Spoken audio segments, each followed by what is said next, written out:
सुखं ॐ स्वस्ति श्री गणेशाय नमः। श्री सरस्वती नमः। श्री गुरुभ्यो नमः।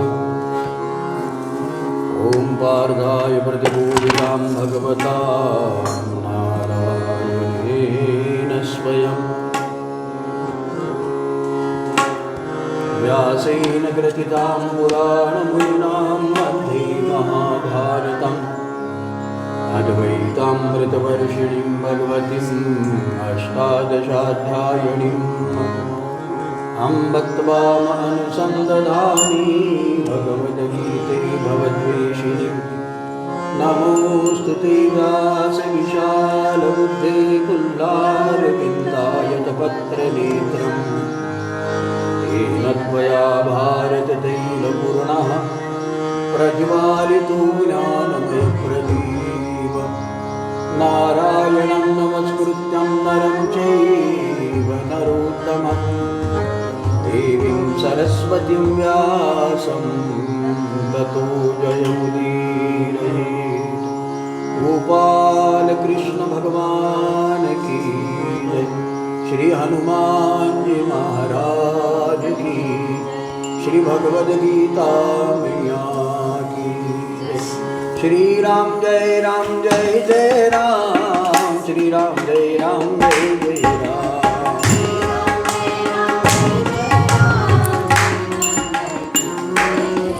जय जय श्री राम जय राम जय राम। श्री राम जय राम।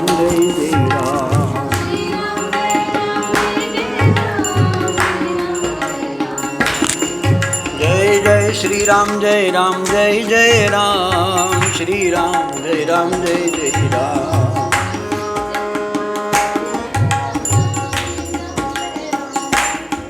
राम श्री राम जय राम जय राम। श्री राम जय राम जय राम।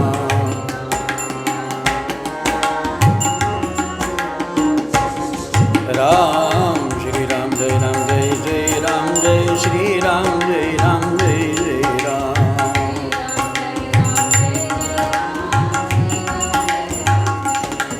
राम श्री राम जय राम जय राम। श्री राम जय राम जय राम।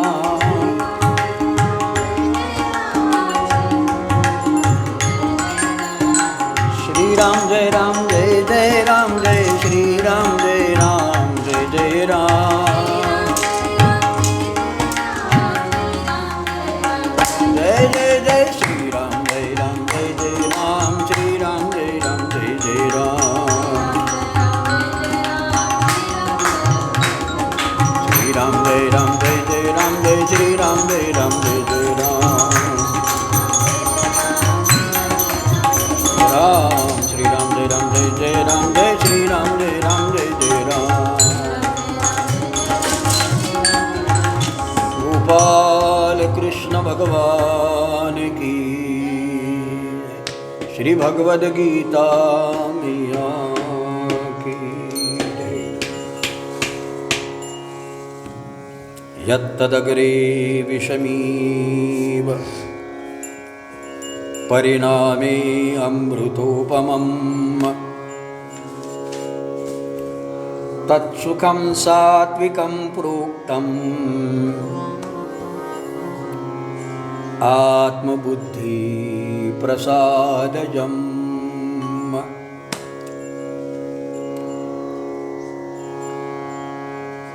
श्री भगवान परमात्मा कहते हैं, अर्जुन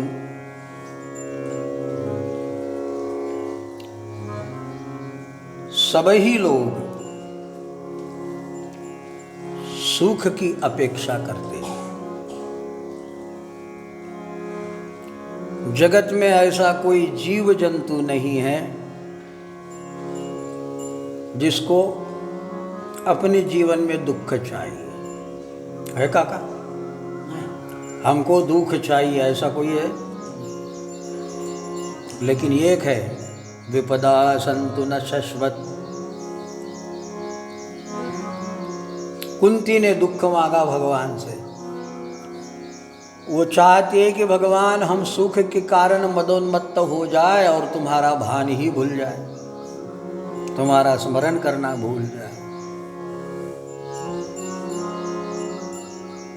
अच्छा, कुंती जी भी ऐसा क्यों मांगती है कि हमें दुख चाहिए? क्योंकि आपका भजन ना भूले, आपका स्मरण ना भूले। तो कुंती जी से जाकर पूछिए भगवत भजन और स्मरण से होता क्या है? तो कहेगी सुख मिलता। अर्थात छोटे का त्याग करके उसे बहुत बड़ा सुख चाहिए। तो हमारे इतिहास में, पुराणों में भले कुंती जी क्यों न हो, भले दुख क्यों न मांगे, किंतु आशा सब ही की सुख के लिए।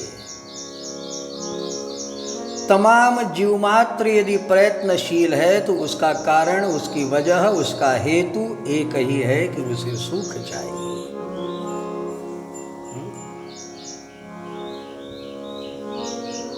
बंधात प्रमुष्यते,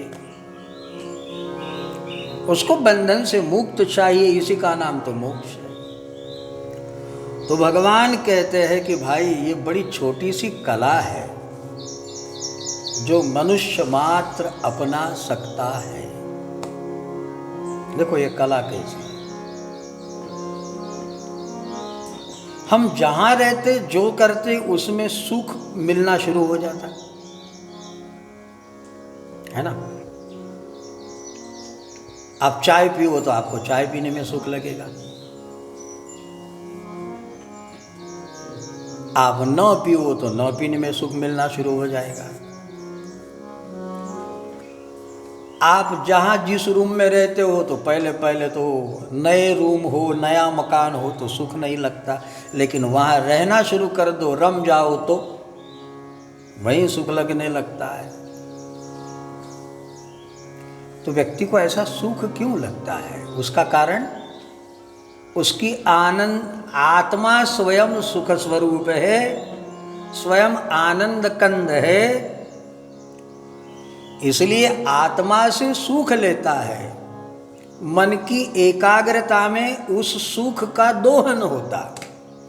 जहां हम मन एकाग्र कर लेते तो सुख मिलना शुरू हो जाता, और मन व्यग्र हो जाए तो, आपका मन न लगे, आपका मन व्यग्र हो रहा तो आपको सुख कहां से मिलेगा?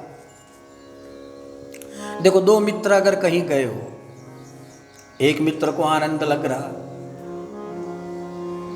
अरे बोले रुक जाना यार और आधा घंटा, वो आधा घंटा रुक गया, लेकिन उसको कोई दूसरे काम है। वो बोली करके आया था कि मैं आधा घंटा रुकूंगा, लेकिन मित्र का मन लग गया, तो मित्र उसे क्या कहेंगे? और रुक जा। अब मित्र को भी रुकने को मन हो रहा, किंतु उसको कोई ऐसा कार्य है कि कार्यवश उसकी व्यग्रता बन गई। अब जिस जगह पे एक मित्र को सुख मिल रहा, आनंद मिल रहा, वहीं दूसरा व्यग्रता के कारण उसे आनंद सुख नहीं मिल सकता। तो हुआ ना स्पष्ट कि जितना भी सुख है कि आप यदि एकाग्र हो जाओ।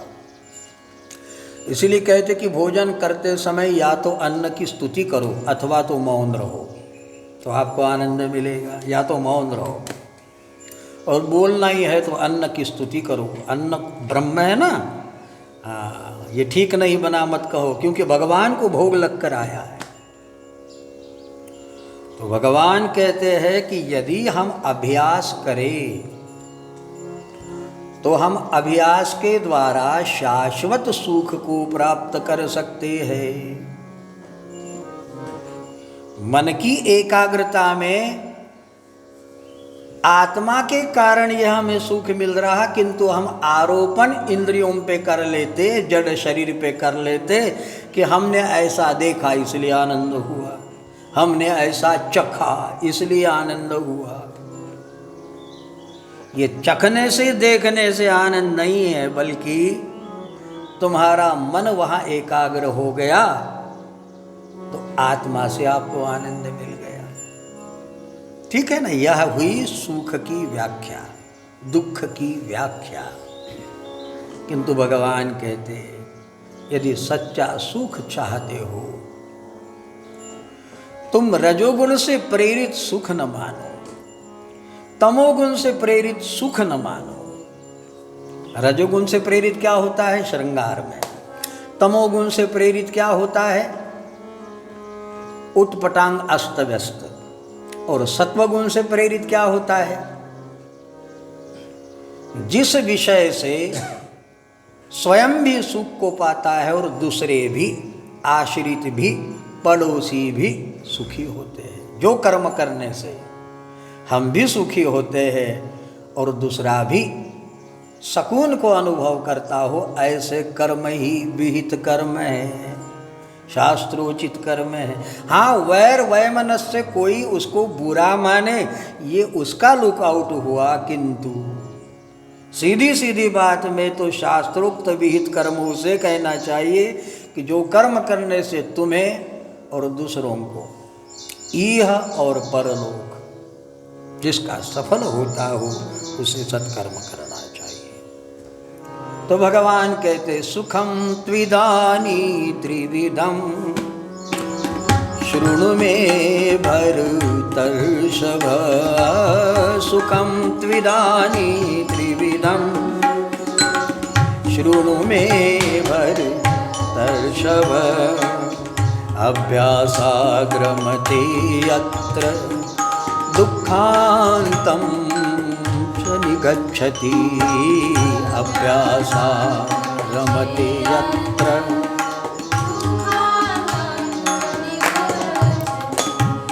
सुखं त्विदानी त्रिविधं शृणु मे भरतर्षभ। सुखं त्विदानी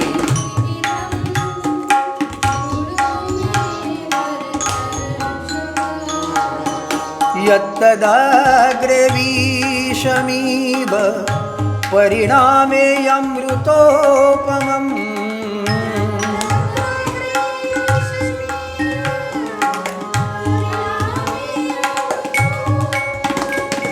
तत्सुखं सात्विकं प्रोक्तम् आत्मबुद्धिप्रसादजं।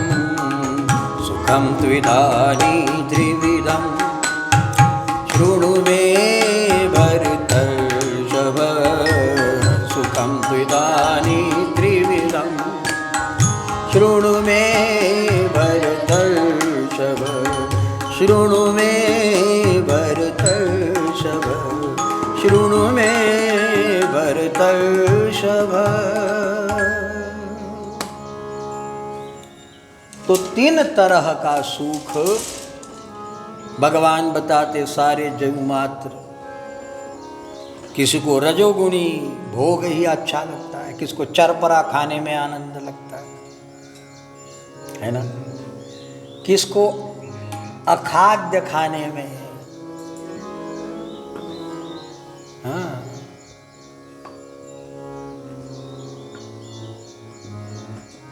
आनंद लगता है, तो किसी को सात्विक खान पान ठीक लगता है ना। ये तीनों सुखम त्विदानी त्रिविधम। तुम कौन हो से मतलब नहीं है, लेकिन आहार, विहार, उच्चार और विचार आपका नियमन करते हैं। क्या खाते हो, कहाँ जाते हो, क्या बोलते हो और किन विचारों को आदर देते हो, ये चारों व्यक्ति के व्यक्तित्व का नियमन करते हैं। तो प्रत्येक व्यक्ति ने अपने ये चार चीज़ों को अनुलक्षित करना चाहिए, हर साधक को। बस चार चीज़ें देखे अपना अध्ययन हो जाएगा। खाना क्या पसंद करते हो, आहार। कहाँ जाना पसंद करते हो, विहार। कैसा बोलना पसंद करते हो, उच्चार। और क्या किताबों को पढ़ते हो, विचार, है ना। तो भगवान कहते व्यक्ति ये तीन तरह से ही होते हैं। कोई रजोगुनी विचारों के होते, कोई रजोगुनी आहार के होते, कोई रजोगुनी विचार के, उच्चार के, विहार के, कोई तमोगुणी और कोई सतोगुणी होता है। तो भगवान उसकी व्याख्या बिलग बिलग ढंग से बताते हुए कहते देखो हम तुम्हें सत्वगुणी आहार विहार क्या होता है बताते। कैसा होता है? घेना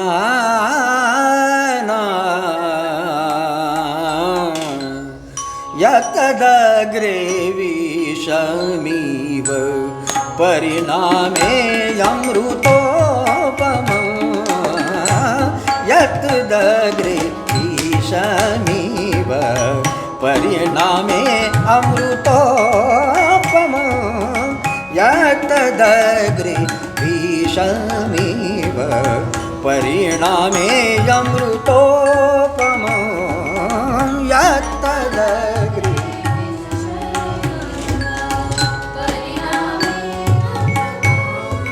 सनि ध सनि स सनि यतदग्रे विषमीव परिणामे अमृतोपमं यतदग्रे विषमीव परिणामे अमृतो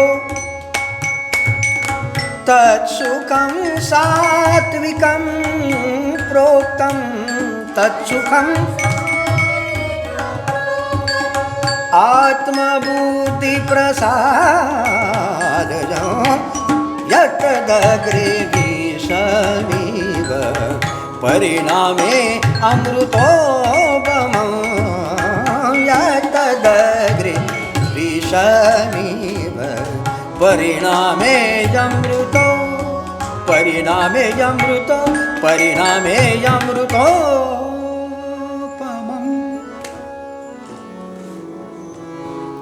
श्री भगवान कहते भाई सात्विक आहार विहार, सात्विक सुख किसे कहना चाहिए?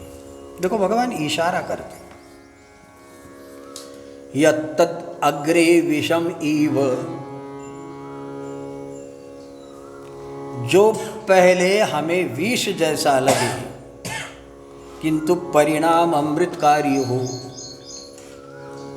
ऐसे सुख तत्सुखम सात्विकम प्रोक्तम, उसे सात्विक सुख कहना चाहिए। जो आत्मबुद्धि प्रसादजम, जो आत्मा और बुद्धि के प्रसन्नता से ही उत्पन्न होता है। देखो मन से प्रेरित सुख को क्या कहेंगे? हमारे मन ने कहा और हमने वैसा किया। मन ने कहा फिल्म देखो, चले देख ले, लेकिन आत्मा को पूछो, है ना? आत्मा कहे कि यार वही दिमाग में भरो, ये मनोरंजन नहीं है, ये इंटरटेनमेंट नहीं है। तो मनोरंजन, मन का रंजन तो भगवत भजन में होना चाहिए, मन का रंजन तो सत्संग में होना चाहिए, मन का रंजन तो संतों के संग होना चाहिए, है ना? तो यह सच्चा सुख है। लेकिन तीर्थों में जाना, भगवत भजन में मन लगना, भगवान नाम में, भगवत कथा में मन लगना, ये कब लगेगा? जब आत्मा और बुद्धि उसकी प्रसन्नता होगी, उससे पैदा होगा। लेकिन जिसका मन रजोगुनी है तो आत्मा से नहीं मिलेगा। मन कहेगा फला खाओ, खा लिए, मन कहेगा वहाँ जाओ, चले गए। तो भगवान यहाँ बहुत प्यारा विज्ञान बता रहे, आत्मबुद्धि प्रसादजम,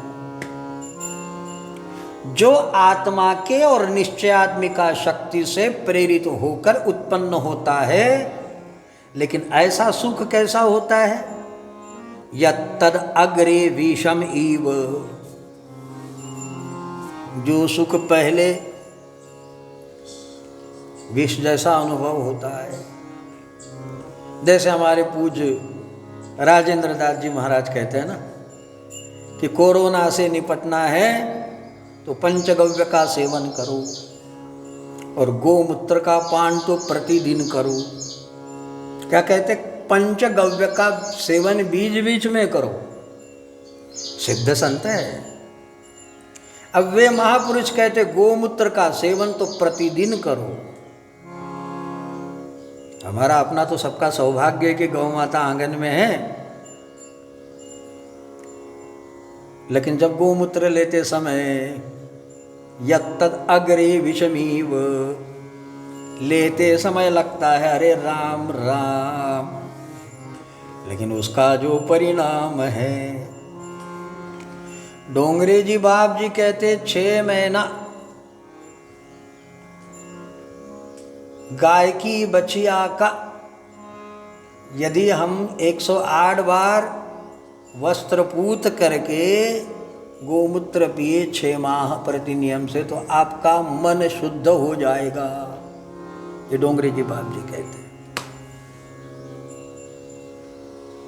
फिजिकली तो है, लेकिन मन को भी साफ करने का जिसमें ताकत है, और जिसमें जर्सी वर्सी नहीं है ना, कृत्रिम नहीं, जो हमारी प्राकृत है, जिसमें स्वभाव है, जिसमें गुण है, और ऐसी गायों का हम सेवन करें तो भगवत कृपा है। नर्मदा किनारा गिर गाय हमारे यहाँ, जिसको भगवान कृष्ण सेवा करते थे। तो ऐसा अब यदि किसी भी काम में सोचो कि जल्दी उठो, ब्राह्म मुहूर्त में उठो, तकलीफ पड़ेगी। यत्तद अग्रे विषमीव, विष जैसा लगेगा यार, सुबह उठना बेकार बात है। सुबह की नींद ही तो गुलाबी नींद होती, बेकार है। यत्तद अग्रे विषमीव, लेकिन परिणाम भगवान से बात करने का समय यदि कोई है तो कहते ब्रह्म मुहूर्त। ब्राह्म मुहूर्त किसे कहते? सूर्योदय होने के 1.5 घंटा पूर्व जो होता है उसका नाम ब्रह्म मुहूर्त है। ब्रह्म मुहूर्ते बुद्ध्यार्थ रक्षार्थ स्वस्थम आयुष। जो ब्रह्म मुहूर्त में उठता है उसका स्वास्थ्य की चिंता शास्त्र लेते, वह कभी बीमार नहीं पड़ेगा। ब्रह्म मुहूर्ते बुद्ध्यात् स्वस्थो रक्षार्थम आयुष। उसकी स्वास्थ्य की रक्षा भी और आयुष्य की भी रक्षा भी होती है। लेकिन है ना विपरीत, यत्तद अग्रे विषमी, कौन उठे? लेकिन परिणामे अमृतोपम। भगवान को भोग लगाया जाता तो साधु संत कहते कि भाई भगवान को प्याज और लहसुन का भोग नहीं लगाना चाहिए। विज्ञान जो भी हो, लेकिन संत सदियों से बात चलते आ रही कि प्याज लहसुन भगवान को भोग नहीं लगाना चाहिए। अब कईयों की आदत ऐसी है, कईयों का मन, यार प्याज लहसुन के बिना सब्जी कैसी बनेगी, कैसी लगेगी? लेकिन आत्मबुद्धि के प्रसन्नता से उत्पन्न यदि आप लोगे तो आपके मन में सात्विकता होगी। ये कैसा लगेगा? यत्तद अग्रे विषमी। आपका लगना भले जो हो, लेकिन इसको यदि कोई स्वीकारे तो भगवान कहते परिणामे अमृतोपमम। उसका परिणाम निश्चित बहुत आनंददायी है। तो तत्सुखम सात्विकम प्रोक्तम आत्मबुद्धि प्रसादजम। इसलिए भोजन में अखाद्य अमेध्य छोड़कर किसी भी चीज को हमको ये नहीं चलता, हमको वो नहीं चलता, तो आप सिर्फ रजोगुण के वशीभूत होकर अपने जिह्वा के रस के लिए भोजन पान कर रहे हो। जो भगवान को भोग लग गया उसको बड़े प्रेम से ग्रहण करना चाहिए। हमको हमारे गुरु महाराज जी ने एक संत की कथा बताई थी। भूल से केरोसिन में, रॉकेल में, घासलेट में सब्जी बनाने में आ गई भूल से। वृद्ध व्यक्ति था और भगवान को भोग लगा दिया। अब पाने बैठे प्रसाद लेने बैठे, लेकिन सब राकेल मिला हुआ सब्जी कैसा खाएंगे। लेकिन संत ने इसलिए पा लिया क्योंकि भगवान को भोग लग गया। भगवान कुछ न बोले तो हमको फेंकने का कोई हक नहीं है ना। अरे भगवान को भोग लगाया ना, चलो पाओ। तुम ही निवेदित भोजन करही,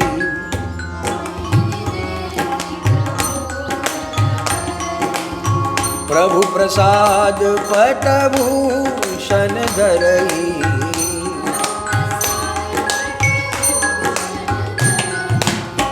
तुम ही निवेदित भोजन करही। अब यहाँ एक सवाल पैदा होता है कि भगवान को भोग लगाया, केरोसिन में राकेल में सब्जी बन गई, ठीक है, भूल से हो गया, पाना चाहिए या नहीं पाना चाहिए?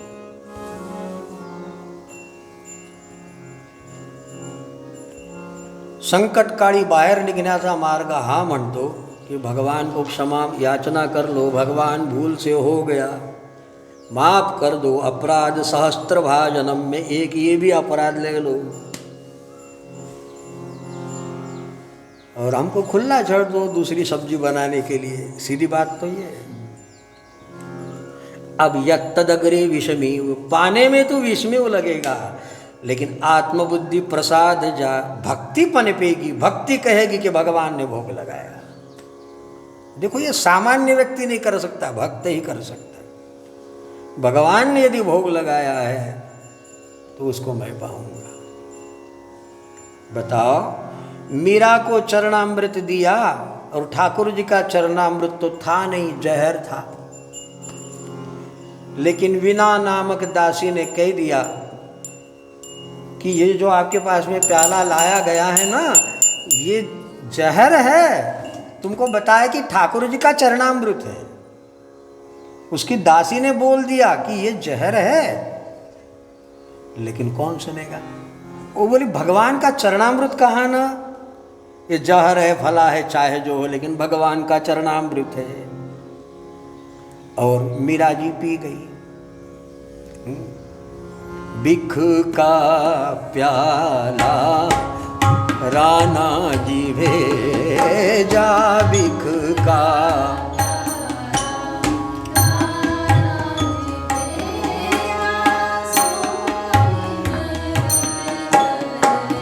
क्या हुआ? सोई मृत कर दिजो जी, सोई मृत कर दिजो जी, पिया जी मारो नैना यागे रही जो जी, मारे नैना यागे रही जो, जही जो जी माने भूल मत जाए जो।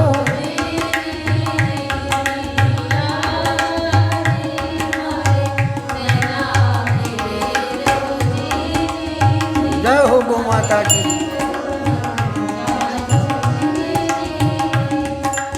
तो इस तरह विष का प्याला भेजा और किसी ने बता भी दिया, जना भी दिया मीरा को, उसकी दासी ने, कि ये आपके साथ षड्यंत्र हो रहा है, ये कोई ये ठाकुर जी का चरणामृत नहीं है। परिणाम क्या हुआ? मरना चाहिए था ना भाई, विष ने काम करना, विष ने काम नहीं किया, भगवान के चरणामृत ने काम कर लिया। और चरणामृत का काम क्या है? अकाल मृत्युहरणम सर्वव्याधि विनाशनम विष्णुपादोदकं पीत्वा पुनर्जन्मं न विद्यते। और इस तरह मीरा अमर हो गई, आज तक अमर हो गई। किसके कारण? उसकी प्रेमा भक्ति के कारण। हम करेंगे तो मर जाएंगे क्योंकि हम संदेह में हैं, और मीरा संदेह में नहीं है। ऐसे ही वे महात्मा जो केरोसिन की भाजी सब्जी को पान कर लेते हैं, उनकी भक्ति बढ़ गई। तो यत्तदग्रे विषमीव परिणामे अमृतोपमं तत्सुखं प्रोक्तं सात्विकं आत्मबुद्धि प्रसादजं श्री गोपाल कृष्ण भगवान की, श्री भगवद गीता मैया की, श्री नर्मदा मैया की। पतये महादेव शंभो।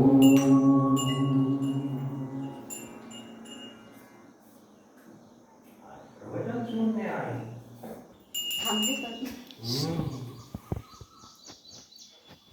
हाँ